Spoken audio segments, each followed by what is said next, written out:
Ang laban ng Gojo versus Sukuna ay humantong sa isang nakakalungkot na konklusyon. At bagamat ini-expect na ng karamihan na matatalo talaga si Gojo for the plot, ay marami pa rin ang nagulat sa paraan sa pagtapos sa tinaguriang the strongest in the modern era. This is Mr. Namiken at ngayon na lumabas na ang full chapter para sa chapter 236 ay dito na natin mas maiintindihan pa kung ano nga ba talaga ang tunay na kalagayan ngayon ni Gojo, kung patay na nga ba talaga siya at paano nga ba siya nagawang matalo nitong si Sukuna. Kasi maraming mistranslation sa previous spoiler natin at yan ang ikaklaro natin ngayon. Kaya without any further ado, simulan na natin.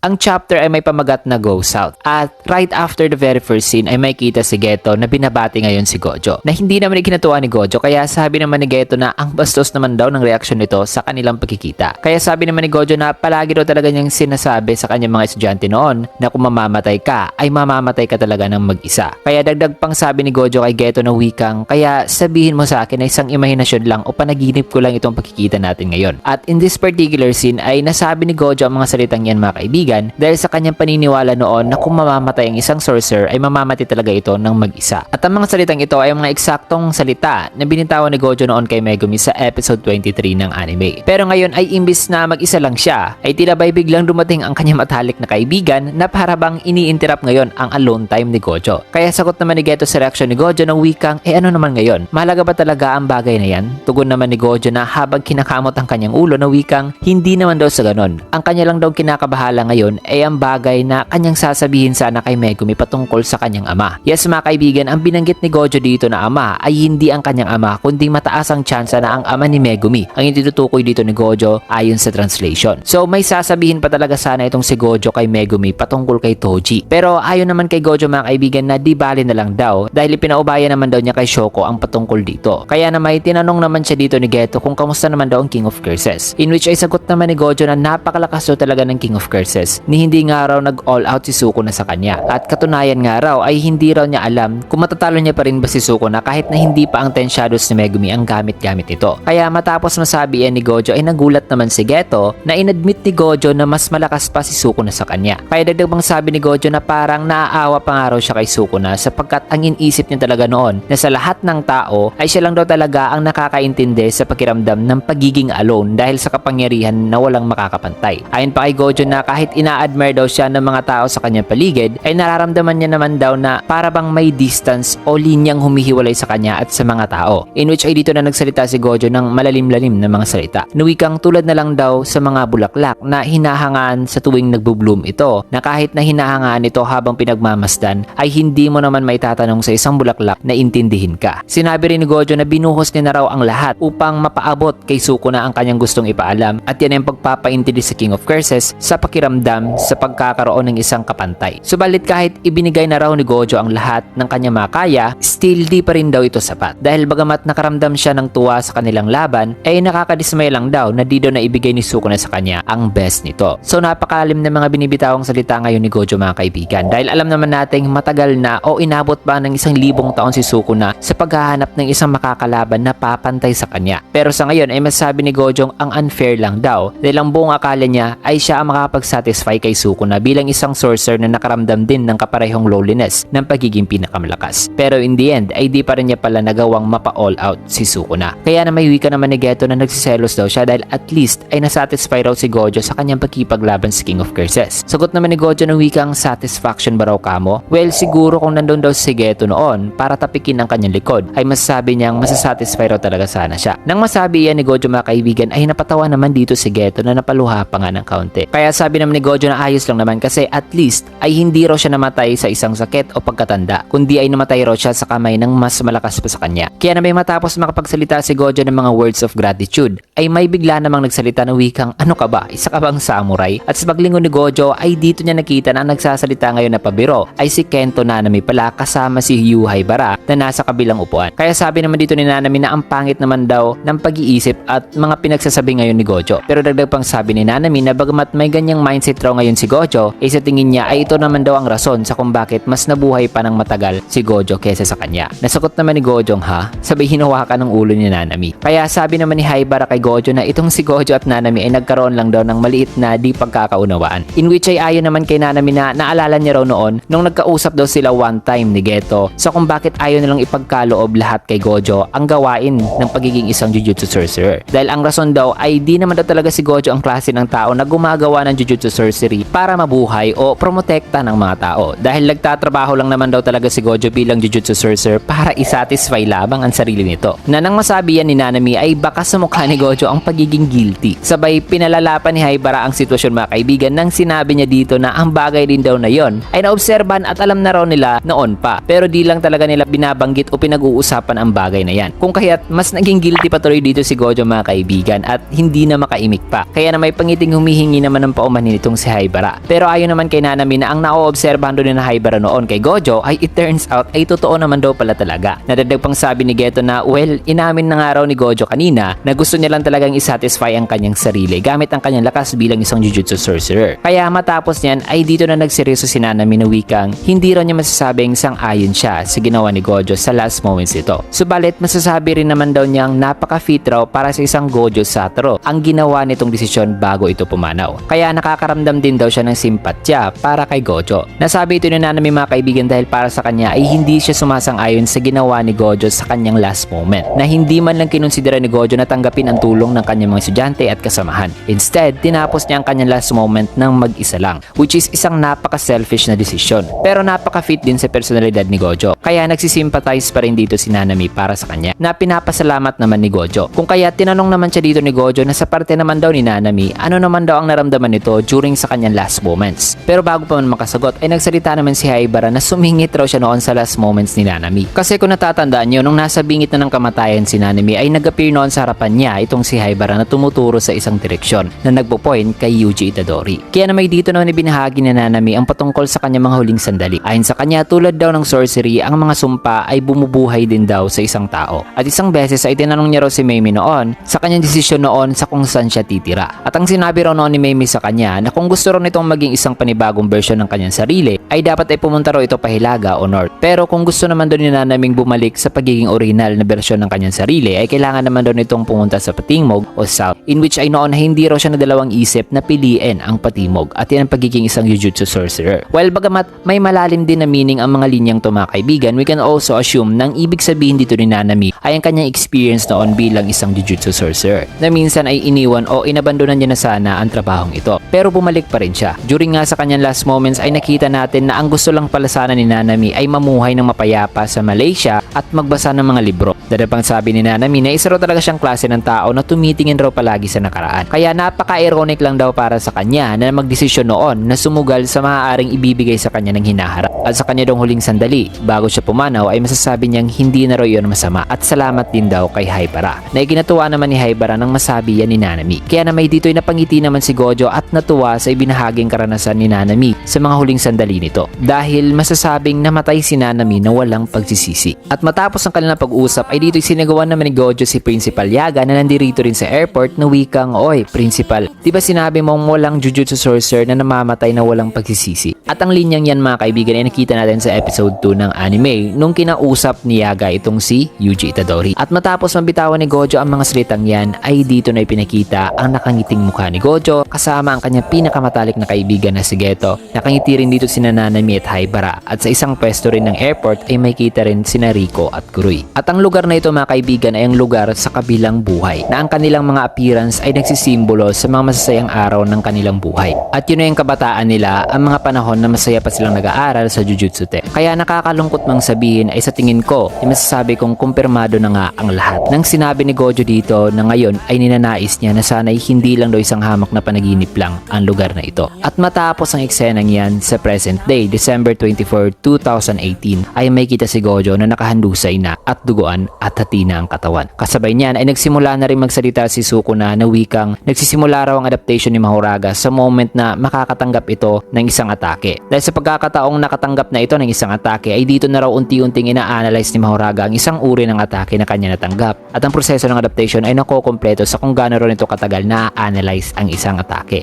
Dadag pa, kung patuloy din daw nitong matatanggap ang kaparehong uri ng atake, ay dito na raw mas mapapabilis ang adaptation process ng Mahoraga. Ibig sabihin na ang adaptation process ni Mahoraga ay nagre-require lang pala ng time. So kahit isang beses lang pala itong makakatanggap ng isang uri ng atake, ay maa-adapt pala talaga ng Mahoraga ang isang technique. Pero mas napapabilis lang ang oras na ginugugol nito sa pag-a-adapt kapag ka ina-atake ito ng paulit-ulit ng kaparehong uri ng atake o technique. Ayon pa kay Sukuna na once na na-adapt na raw nito ang isang uri ng technique, ang analysis at pag-a-adapt nito sa naturang technique ay hindi raw basta-basta na dito na lang humihinto. Dahil patuloy pa rin daw pala itong nag-aanalisa sa mas mabuti pang paraan ng pag-a-adapt. At habang nagpapaliwanag dyan si Sukuna ay makikita na mangiyak-ngiyak na at galit na galit itong ating mga bida. Matapos niyan ay dagdag pang paliwanag ni Sukuna na ang kanya rong gusto noon ay ang isang modelo, manual o di kay blueprint sa kung papaano ibabypass ang Infinity ni Gojo. Kumbaga, inoobserbahan ni Sukuna ang pagbabypass ng Mahoraga sa Infinity, na maiging inoobserbahan nito ang paraan ng pagbabypass upang kopyahin, kasi ayon pa kay Sukuna na nung una ay ina-alter o iniiba daw ng Mahoraga ang essence ng sarili nitong curse energy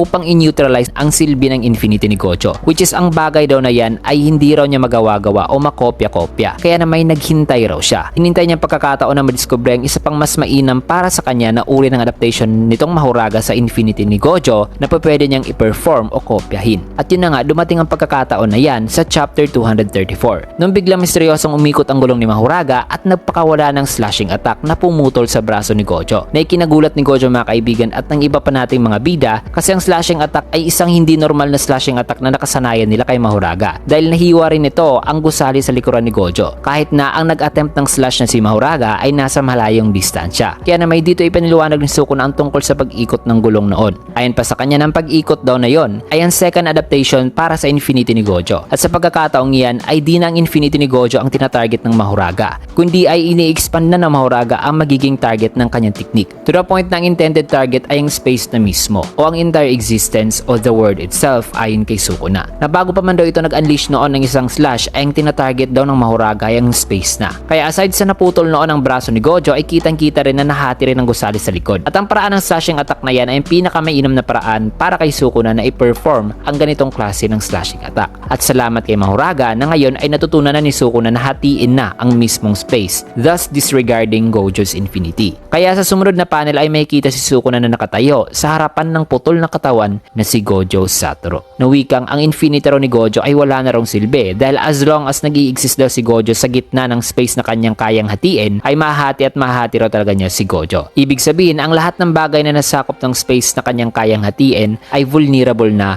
sa slashing attack ni Sukuna. Kumbaga, maikukumpara ito sa dimensional slash ni Yami Tsukihiro sa pagkakaintindi ko lang. Na ayon pa kay Sukuna na isang near impossible daw na i-pull off ang ganitong uri ng technique. Pero in the end ay naging effective naman daw ang modelo o ang i-demonstrate ng Mahoraga sa kanya. At yan mga kaibigan, mas lalo pang lumakas tuloy itong si Sukuna dahil sa panibagong uri ng slashing attack na kanya natutunan mula kay Mahoraga. At sa ngayon ay di pa masyadong clear sa kung saan o kung paano niya na-caught off guard si Gojo sa pag-unleash ng attacking to. Kasi na-off-screen si Gojo dito mga kaibigan na from the last chapter ay ang lahat ng disadvantages ay makikita kay Sukuna lamang. While si Gojo ay naibalik na ang RCT output due sa pag-unleash ng kanyang Black Flash. Pero medyo nakakagulat lang kasi mga kaibigan na sa ngayon ay it's as if Gege skipped a chapter. Pero siguro sa susunod naman na chapter ay ipapakita rin ni Gege sa kung paanong paraan na pull off ni Sukuna kay Gojo ang attacking ito. Kasi from the dialogue itself, it looks like si Sukuna ang gumawa ng atake at hindi si Mahoraga kasi nalusaw na nga ng purple ni Gojo noon si Mahoraga. Anyways, matapos niyan ay dito nang ngumiti si Sukuna at nagsalita ng wikang magaling Gojo Satoru. Hindi talaga kita makakalimutan hanggat sa buhay pa ako. And for the very first time, nagaling sa sinasabi niyang isidang walang pangalan raw itong si Gojo para sa kanya, ngayon ay finally in-acknowledge na ni Sukuna si Gojo at binanggit na ang pangalan nito. Na ang salitang binitawan ni Sukuna ngayon ay nagpaiwan naman ng ngiti kay Gojo bago ito tuluyang pumanaw. Subalit matapos ang pagbagsak ng kalahating katawan ni Gojo ay bigla namang may isang sorcerer na mabilis na paparating sa lugar na kinaroroonan ngayon ni Sukuna. Kung kaya't nang namalayan ito ni Sukuna ay napasabi siyang napakaganda na raw ng kanyang pakiramdam ngayon. Kaya dapat ay hindi raw siya bibiguin ng sorcerer na papasugod ngayon sa kanya. At ang sorcerer na yan ay ang tinaguriang the Thunder God na ang the strongest from 400 years ago, si Kashimo Hajime. At yan mga kaibigan, ang one of the most anticipated fight is finally here. Matapos tinapos ni Gege ang chapter sa isang napakaangas na pagpasok ni Kashimo Hajime sa battlefield. At ang masabi ko lang sa chapter na ito ay napaka-heartbreaking ito para sa mga Gojo fans, but at the same time, both fighters finally respected and acknowledged each other. At sa tingin ko ay good as dead na talaga si Gojo mga kaibigan, sad to say, lalo na kung fan kayo sa writing ni Gege Akutami. Pero open pa rin naman tayo sa possibility na maaaring pwede pa siyang mabuhay sa di pa nakikita ang durog na ulo ng isang sorcerer, especially a sorcerer like Gojo. At kung pag-uusapan din natin ang scene dito sa Afterlife, ay ang importante dyan mga kaibigan ay wala si Kugisaki Nobara, so may chance pa na buhay pa talaga si Kugisaki. At may napansin din ng mga fans na para bang si Toji ang nasa likuran ni Nariko noon. At yan mga kaibigan, dito muna natin tatapusin ang chapter sa kung saan ay papasugod na ngayon si Kashimo Hajime nang walang pag-aalilangan. At wala pong break next week, and don't worry, gagawa pa rin naman ako ng video patungkol sa kumakalat na theory na maaaring magbabalik pa nga si Gojo. Kaya kung gusto nyo naman ang ating video ay kinaget a like, follow, subscribe na rin for more videos like this. Maraming salamat. At bago muna natin tatapusin ng video, ay shoutout sessions muna tayo.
Ayan, maraming salamat and see you guys again on my next video.